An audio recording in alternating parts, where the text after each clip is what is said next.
আসসালামু আলাইকুম প্রিয় দর্শক, কুক উইথ আফরোজা ব্লগ চ্যানেলে আপনাদের সবাইকে স্বাগতম। আবারও আপনাদের সামনে হাজির হয়েছি অনেক মজাদার একটা ভর্তা রেসিপি নিয়ে। আর আজকের এই ভর্তাটা এতটাই মজার একটা ভর্তা যেটা একবার খেলে বারবারই খেতে চাইবেন। বিশেষ করে গরম ভাতে এই ভর্তাটা জাস্ট জমে ওঠে। দেখতে যতটা লোভনীয়, খেতেও কিন্তু কোনো অংশে কম নয়, এতটাই মজার এই ভর্তাটা। আর আপনারা অনেকেই জানেন এই মাস জুড়ে আমার চ্যানেলে শুধু ভর্তা রেসিপি আপলোড হবে। তাই যারা ভর্তা খেতে পছন্দ করেন তারা কিন্তু চাইলে আমার চ্যানেলটি সাবস্ক্রাইব করে রাখতে পারেন। আর যারা অলরেডি সাবস্ক্রাইব করেছেন আপনাদেরকে অসংখ্য ধন্যবাদ। আর আমার চ্যানেলের এই মজাদার ইউনিক অনেক মজার মজার ভর্তা রেসিপি পেতে অবশ্যই সাবস্ক্রাইব করে পাশে থাকা বেল আইকন প্রেস করে দিতে হবে। আর আজকের এই ভর্তাটা তৈরি করার জন্য এখানে আমি নিয়েছি লইট্টা শুটকি। এখানে লইট্টা শুটকি দিয়ে আমি ভর্তাগুলো তৈরি করব। তার জন্য প্রথমেই এই শুটকি মাছগুলো আমি পরিষ্কার করে কেটে নিব। আর এই শুটকি মাছ পরিষ্কার করা খুবই সহজ, আপনারা দেখেই বুঝতে পারবেন। আমি এখানে ছোট ছোট করে কেটে নিচ্ছি পরিষ্কার করে। অনেকের কাছে এই লইঠা মাছের শুটকির অনেক গন্ধ লাগে, আর গন্ধের জন্যই আপনারা এই ভর্তাটা খেতে পারেন না, বা এই শুটকি মাছের কোনো রেসিপি আপনারা খেতে পারেন না। আজকে শুটকি মাছের এই ভর্তাটা যেভাবে করব, এভাবে ভর্তা করলে এই মাছের কিন্তু কোনো গন্ধ লাগবে না। বাজে যে একটা গন্ধ আছে, এই গন্ধটা কিন্তু লাগবে না। তাই যারা গন্ধ ছাড়া মজাদার লইট্টা মাছের শুটকি ভর্তা খেতে চান অবশ্যই সম্পূর্ণ ভিডিও জুড়ে সঙ্গে থাকবেন। ভিডিওটি কিন্তু স্কিপ করবেন না, কারণ স্কিপ করলে কোনো কিছু হয়তো বা মিস হতে পারে। এদিকে চুলায় একটি প্যান বসিয়ে দিয়েছি, তাতে দিয়ে দিলাম কেটে রাখা লইট্টা শুটকি। কিছু সময় শুকনা এই তাওয়াতে একটু টেলে নিব। আর এই কাজটা কিন্তু অবশ্যই করবেন, এক্ষেত্রে কিন্তু মাছ পুড়িয়ে ফেলা যাবে না, সেক্ষেত্রে শুটকি মাছের যে একটা গন্ধ, এই গন্ধটা কিন্তু থাকবে না। এখানে কিন্তু আমার শুটকি মাছগুলো ভেজে নেওয়া হয়ে গেছে। এখন আমি এর মধ্যে দিয়ে দিলাম সামান্য একটু পানি, আর এই পানিতেই কিছু সময় আমি ভিজিয়ে রাখবো। আর এখন কিন্তু চুলোও আমি বন্ধ করে দিয়েছি। এই গরম অবস্থাতেই আমি চুলোর উপরে ঢেকে রাখবো 10 থেকে 15 মিনিটের মতো। আর এই 10 থেকে 15 মিনিটের মধ্যেই কিন্তু এই শুটকি মাছগুলো অনেকটাই নরম হয়ে আসবে। তারপর আমি ভালো করে অফ ক্যামেরাতে ধুয়ে নিব। অফ ক্যামেরাতে আমি শুটকি মাছগুলো ধুয়ে নিয়েছি।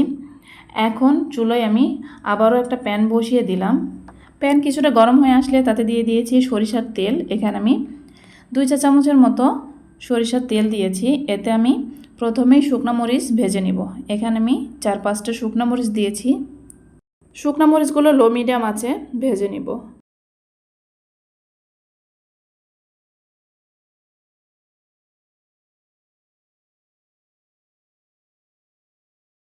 মরিচগুলো ভেজে নেওয়া হয়ে গেছে, আমি তুলে নিয়েছি মরিচগুলো। এখন একই প্যানে দিয়ে দিলাম কয়েকটা রসুনের কোয়া, আর দিয়ে দেব 4টা কাঁচামরিচ। কাঁচামরিচের যে চোখা অংশটুকু আছে আমি নখের সাহায্যে সামান্য একটু ছিঁড়ে দিচ্ছি, যেন এদিক ওদিক ছিটে না যায় ভাজার সময়। কাঁচামরিচ এবং রসুনের কোয়াগুলো ভালো করে ভেজে এর মধ্যে দিয়ে দিলাম আমার হাতে 2 মুঠো পেঁয়াজ কুচি। দিয়ে দিলাম সামান্য একটু তেল, দিয়ে ভালো করে নেড়ে চেড়ে পেঁয়াজ রসুন মরিচ ভালো করে ভেজে নিব।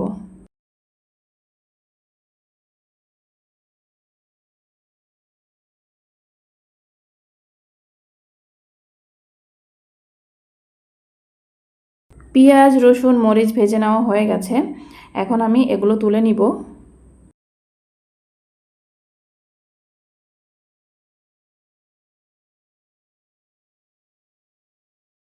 এখন একই কড়াইতে দিয়ে দিব ধুয়ে রাখা লইট্টা শুটকি।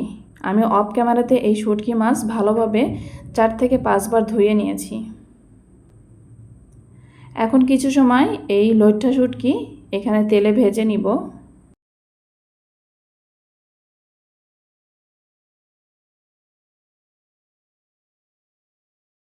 এখন দিয়ে দেব সামান্য একটু লবণ, আর দিয়ে দিব সামান্য একটু হলুদের গুঁড়া।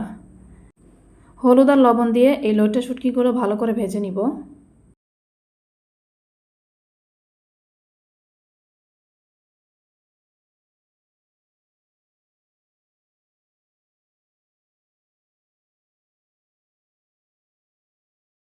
এখন দিয়ে দেব সামান্য একটু পানি, যেন শুটকি মাছটা ভালো করে সিদ্ধ হয়ে যায়।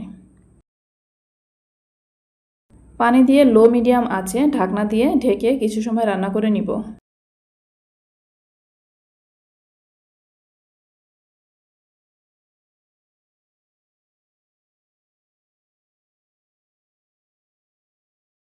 পানি অনেকটাই শুকিয়ে এসেছে। এখন আবার একটু নেড়েচেড়ে দিচ্ছি। যত সময় না পানি শুকিয়ে আসছে তত সময় এভাবেই নেড়েচেড়ে এই লইট্টা শুটকি ভেজে নিব।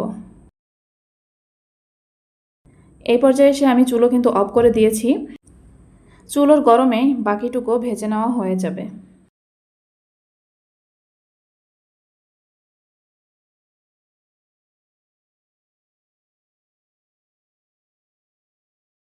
এদিকে এই ভর্তাটা করার জন্য নিয়েছি একটা বাটনা। তাতে আমি ভেজে রাখা এই লইট্টা মাছের শুটকিগুলো দিয়ে দিব। এখন দেখতেই পাচ্ছেন এর ফাইনাল লুকটা।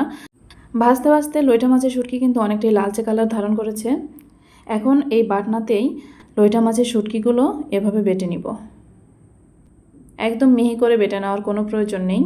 আর লইট্টা মাছের শুটকির মাঝখানে যে কাঁটা, ইচ্ছে করলে আপনারা ফেলে দিতে পারেন, আমি ফেলে দিব না, কারণ এই কাঁটাটা একদমই নরম আর এই কাঁটাটা ফেলার কোনো প্রয়োজন নেই।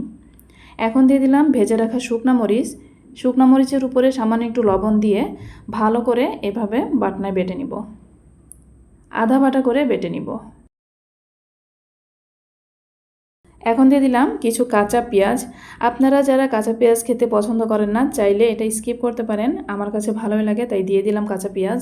দিয়ে দিলাম সামান্য একটু ধনিয়া পাতা। কাঁচা পেঁয়াজ, শুকনা মরিচ এবং ধনিয়া পাতা একটু এভাবে বাটনায় থেতো করে নিব। এখন দিয়ে দিচ্ছি সামান্য একটু সরিষার তেল।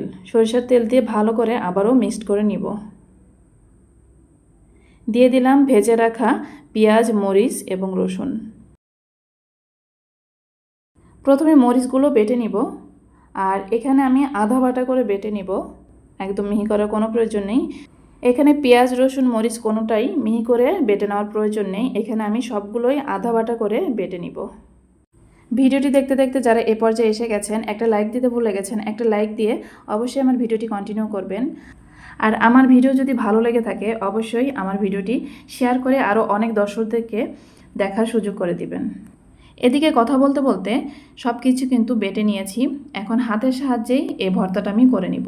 সব কিছু ভালো করে মিক্সড করে নিব। এখানে ভাজা রসুন দু একটা যে আস্ত আছে সেগুলো আমি হাতের সাহায্যেই একটু চাপ দিয়ে দিয়ে আধা ভাঙা করে দিব। এভাবে হাতের সাহায্যে ভালো করে মিশিয়ে এই ভর্তাটা তৈরি করে নিব। যারা ভর্তাপ্রেমী আছেন আর আমার ভিডিও যদি আপনাদের কাছে ভালো লেগে থাকে, আপনারা যদি আমার চ্যানেলে আজকে নতুন হয়ে থাকেন, অবশ্যই আমার চ্যানেলটি সাবস্ক্রাইব করবেন। কেননা মাস জুড়ে অনেক মজাদার, ইউনিক, অনেক রকমের ভর্তা রেসিপি আমার চ্যানেলে আপলোড হবে। তাই চাইলে আমার চ্যানেলটি সাবস্ক্রাইব করে পাশে থাকা বেল আইকন প্রেস করে দিতে পারেন, যেন নতুন কোনো ভিডিও যখন আমি আপলোড করব সর্বপ্রথম আপনাদের কাছে নোটিফিকেশন পৌঁছে যায়। আর নোটিফিকেশন ধরে এই মজার ইউনিক ভর্তাগুলো আপনারা দেখে নিতে পারেন। এই তো তৈরি হয়ে গেল আমার মজাদার লইট্টা মাছের শুটকি ভর্তা। পরবর্তীতে আরও মজার একটা ভর্তা রেসিপি নিয়ে আমি আপনাদের সামনে হাজির হব। ততদিন পর্যন্ত সবাই ভালো থাকবেন, সুস্থ থাকবেন। আল্লাহ হাফেজ। আসসালামু আলাইকুম ওয়া রাহমাতুল্লাহি ওয়া বারাকাতুহু।